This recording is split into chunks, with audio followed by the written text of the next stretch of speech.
नमस्कार, स्वागत है आपका विकास जाजिम शो में। आज हम करंट अफेयर्स के एक महत्वपूर्ण विषय को बहुत आसान भाषा में समझने जा रहे हैं। जी, आज हम बात करेंगे राजस्थान राज्य बजट 2026-27 की। ये एक ऐसा विषय है जिसके आंकड़े अक्सर मुश्किल लगते हैं, पर हम कोशिश करेंगे कि हर पहलू को आसानी से समझ सकें। बिल्कुल, तो चलिए शुरू करते हैं।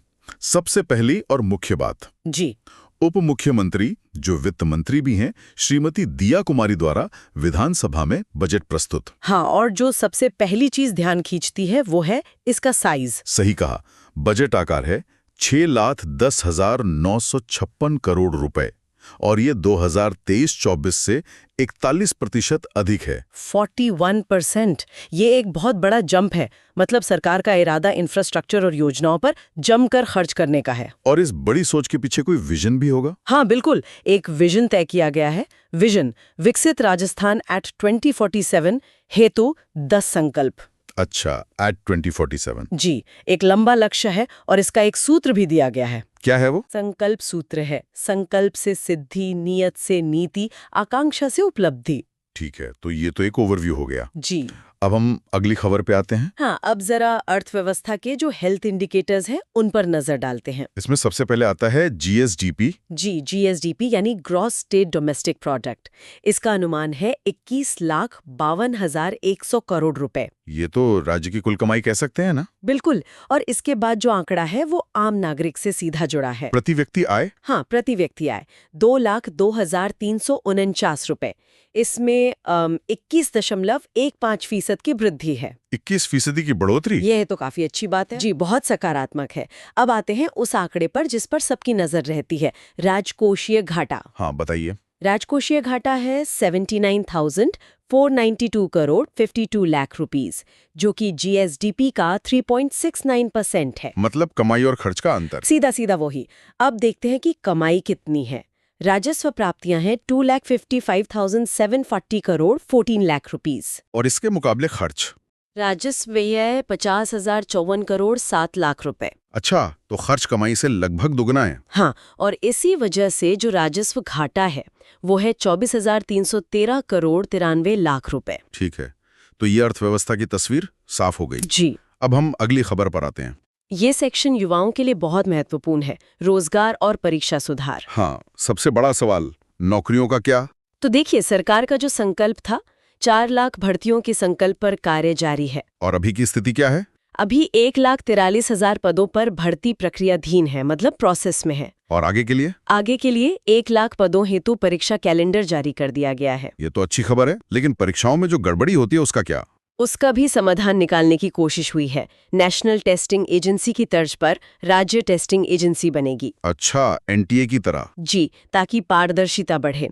और इसके साथ साथ 3 नई नीतियां भी आएंगी, नीति लागू की जाएगी। ठीक है, तो एक ओवरऑल अप्रोच है। हाँ, अब हम अगली खबर पे आते हैं।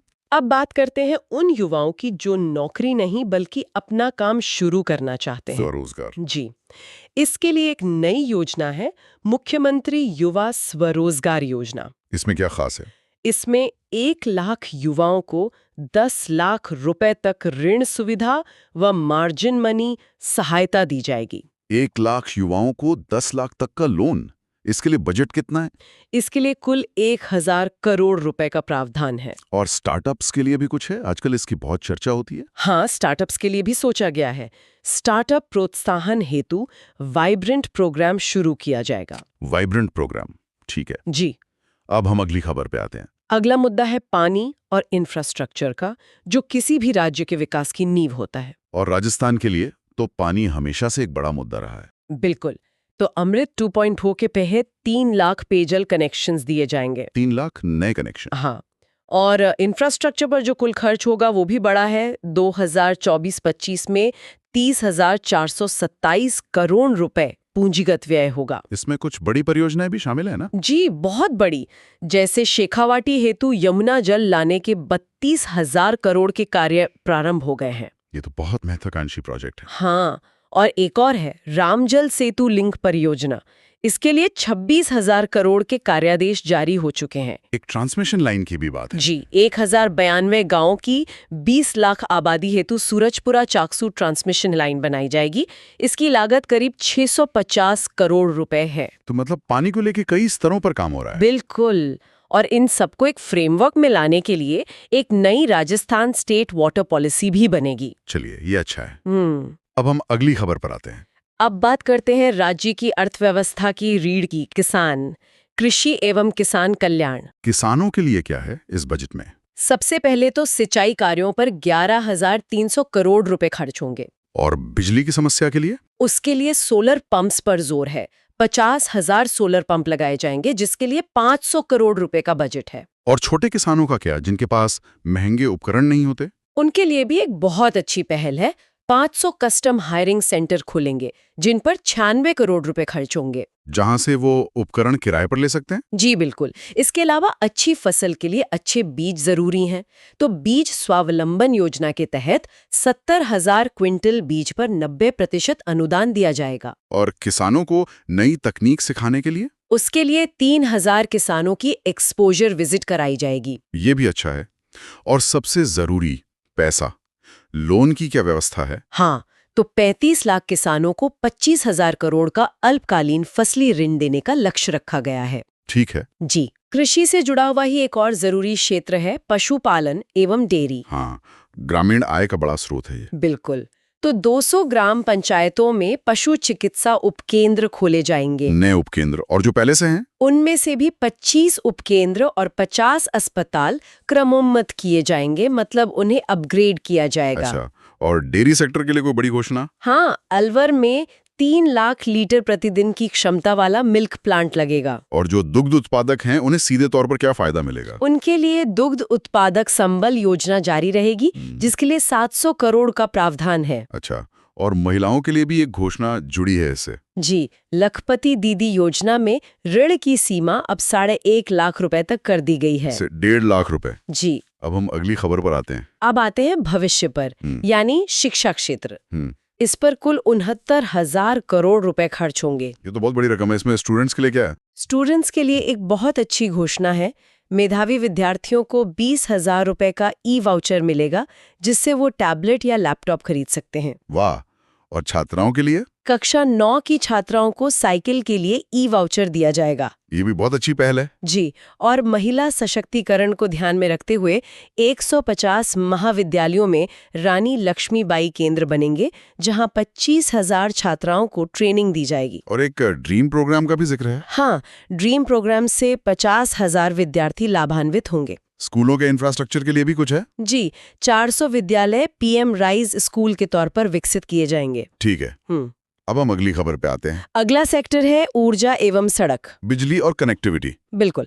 तो बिजली सप्लाई सुधारने के लिए 220 केवी के 6, 132 केवी के 33 और 33 केवी के 110 जीएसएस का निर्माण होगा। ये तो ट्रांसमिशन की बात हुई।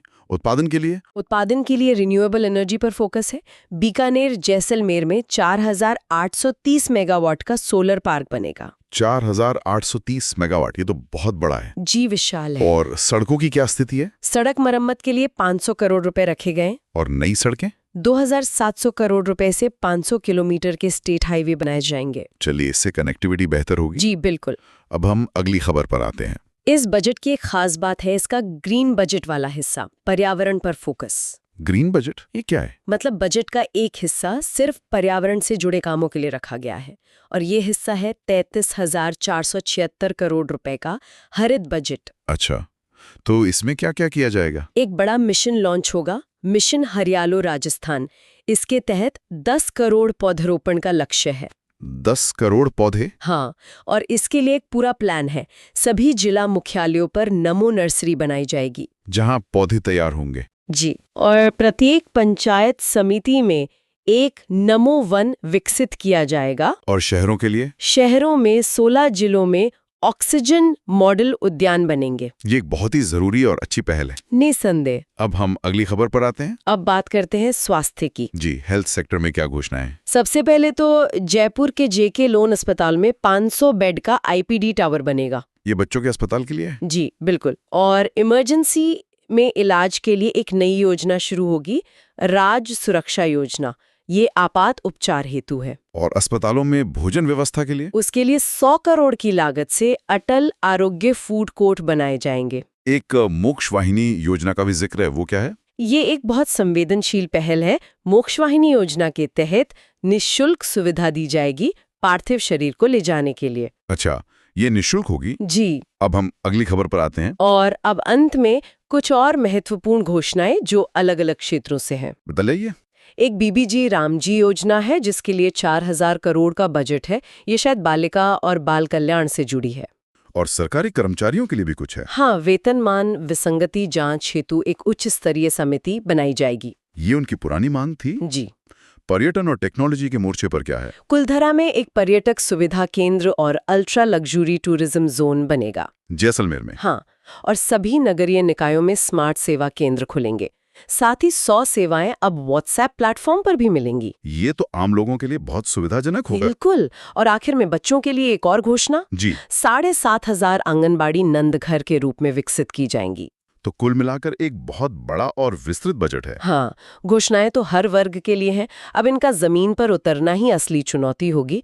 और एक सवाल जो शायद हम सब सोच सकते हैं कि क्या सिर्फ योजनाओं की घोषणा ही काफी है या उनका सही लोगों तक पहुंचना ज्यादा जरूरी है? यदि आपको यह व्याख्या पसंद आई हो तो हमारे YouTube चैनल विकास जाजीम को सब्सक्राइब करें। इस ऑडियो को अपने दोस्तों के साथ शेयर करें और अगर पसंद आया हो तो लाइक जरूर करें। अपने सुझाव और विचार कमेंट बॉक्स में अवश्य लिखें। धन्यवाद।